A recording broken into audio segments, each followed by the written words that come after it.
This is an interview between myself, Beth Janzen, and Matt Rainnie, the host of CBC Mainstreet in Charlottetown, Prince Edward Island, in February 2010. And we're talking about my upcoming workshop entitled Muses of the Night, Dreams and Writing.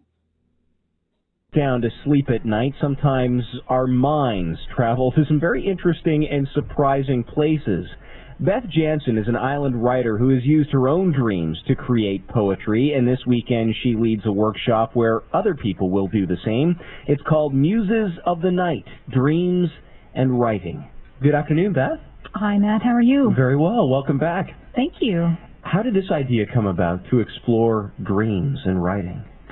Well, I've been giving a series of workshops and courses mainly on poetry and writing, and I'm exploring topics that I myself want to go further with, because I find as a teacher I just learn so much about my own writing when I'm teaching writing.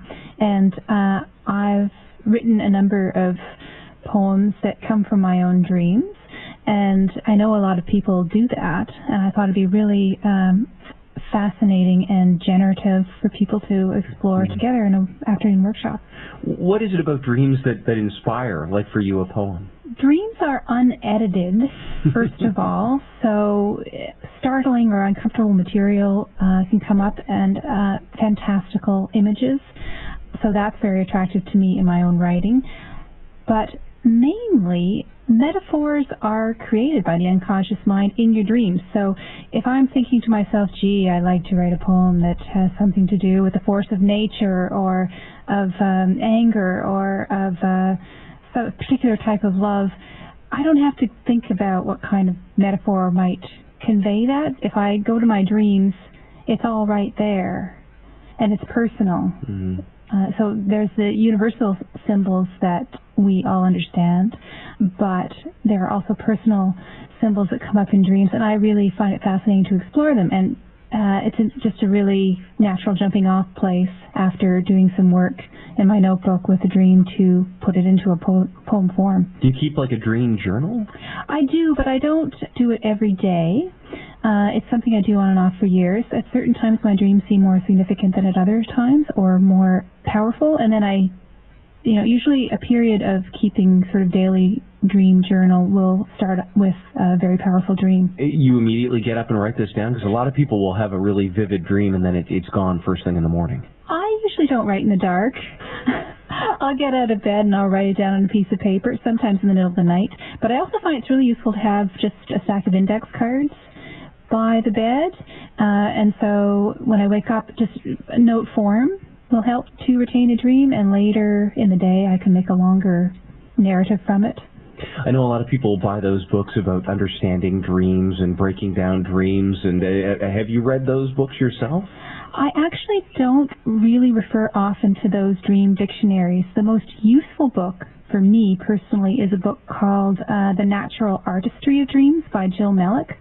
She's investigating dreams from a personal aspect and using them as a jumping off place for art, but also she has some really innovative techniques that I had not encountered elsewhere, and we'll be using some of them in the workshop on Saturday, actually, from her book. A friend recently gave me a stack of sort of dream dictionaries because she knew I was interested in this topic, so I did look through them, and I do find some of them very helpful and some of them not. But I mean, in my own opinion, if you looked in a dream dictionary at something, like the other night I had a dream about an oven, a gas oven that was on its back and flames were pouring out of it and so on. And fire seems sort of more obvious to figure out, but an oven. So I looked in these dream dictionaries and I saw some things, and some things resonated. Something to do with domesticity or home, but the ones that said something like, your loved one, your loved one will, like the prophetic part, somebody is going to go on a long trip or something like that. That just doesn't resonate with me. So when you're really stuck on a poem, do you eat a lot of spicy food or something, or over-caffeinate hoping that something won't, twig when you're sleeping?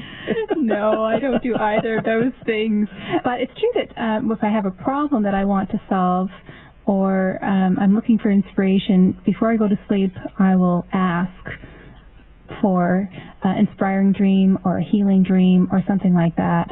And if it doesn't happen during the night, I'll go back to sleep if I have time, if I can, and I'll ask again. And sometimes the dream that comes doesn't seem obviously to be what I've asked for, but when I sit down and work with it, I find actually the images or the content is more positive than I had at first thought. But I'll just say as an aside that when I was doing a little bit of reading about dreams, that there was an author, she's a Gothic novelist I actually read, Anne Radcliffe, and she apparently did eat really spicy, indigestible food before going to bed to try to evoke horrible dreams for her plots for her novels. So you're not so far off. People have done it. Do anything you can to get a leg up. Well, look, we're going to talk about the workshop in just a moment, Beth, but maybe could you take an example from your own work of how dreams have inspired poetry? Yes. In my book, The Enchanted House, there are 4 or 5 poems. I looked this morning to see how many were inspired by dreams, but this is a more recent one that I wrote in December, and it's called Deep in a Crevice. This poem is an example of a dream that I had that seemed really horrific, but after I worked with it, I realized that the figures in it were positive, and I just was sort of using my logical waking mind to look at it. I changed the point of view in it, so the speakers are actually figures that were in the dream, but not the I that I was in the dream. Okay. So this is called Deep in a Crevice. We are waiting, a grandmother and a little boy. She chopped us up to get her mother's jewels, but we're still powerful, still soaked with love, only frozen now with our outside eyes rolled up. We will wait while they investigate in the room with the old wooden floors. Their earnest faces are close together. The antique necklaces, enamel and gold, flowering cherry, lily of the valley. You will find them. You will solve the crime. Breathless, you sprint to the top of the stairs with small boxes stashed in your back pocket. Then, deep in a crevice, they liberate us, and pieces of our icy legs, our feet, tumble over the floor. Why do you turn away and run to the cold and wakeful world? So that sounds like it might have been kind of a scary dream, was it? I felt it had something to tell me. It had a real power and symmetry about it, and then there was all these jewels, these antique necklaces that were all enameled, this great beauty and riches. And so that actually, when I dream of jewelry, it usually has something to do with gifts, beauty, ornamentation, and making beautiful things. So I realized, it's something I need to pay attention to. So what you want people to do this weekend is you're going to explore dreams, and you're asking people to actually bring in some of their dreams? Yes, participants are being asked to bring 2 other dreams that they've already had. They could have been, that dream from years ago or last night. It doesn't really matter. And they could be just in point form. It's not important how they bring them. Each of those dreams we'll do some work with different types of dream interpretation or magnification, or to go deeper into the meaning of those. And then one of them we will turn into poem. And then the other dream that people have brought in, we will work with to turn into a mythical kind of fairy tale to see what happens with that. So where and when? It's at the Haviland Club on Saturday from 1 o'clock till 5 o'clock. And if people do want to come, they can get in touch with me at 566-2929, or they can send me an email at beth@bethweb.ca and let me know that they're on their way. All right. Well, Beth Janzen, great to see you again. Thanks so much for coming in. Oh, thanks for having me, Matt.